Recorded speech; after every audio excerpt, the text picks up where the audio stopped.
బుద్ధాయ.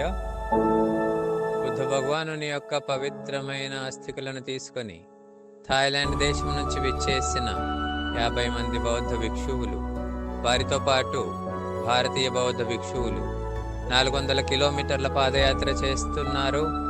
వారి ప్రయాణం చివరిగా నాగార్జున సాగర్లో ఉన్న అద్భుతమైన నిర్మాణం బుద్ధవనం వరకు చేరుకుంటుంది. ఈ ప్రయాణంలో భాగంగా ఈరోజు మల్లెపల్లి నుంచి అంగటిపేట వరకు వారు పాదయాత్ర చేస్తారు.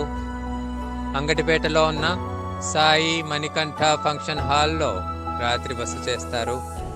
మీరందరూ ఆ బౌద్ధ భిక్షువులను దర్శించే అవకాశం కలుగుతుంది.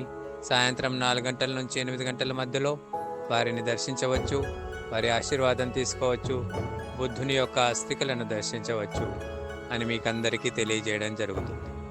నమో బుద్ధాయ.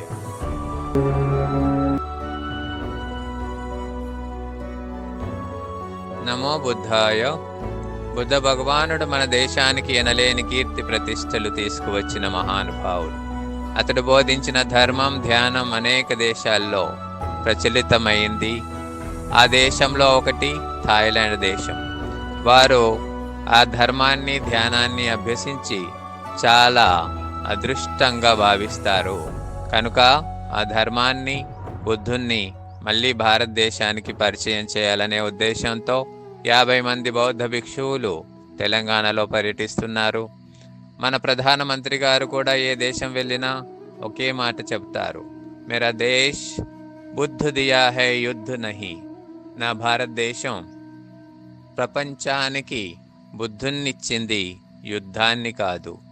అందుకని బుద్ధుడు మన దేశానికి గర్వాన్ని, ప్రతిష్టను తీసుకువచ్చాడు.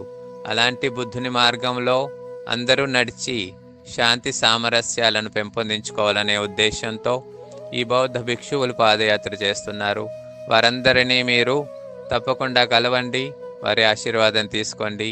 వారితో పాటు వారు తీసుకువచ్చిన బుద్ధుని అవశేషాలను దర్శించి తరించండి. నమో బుద్ధాయ.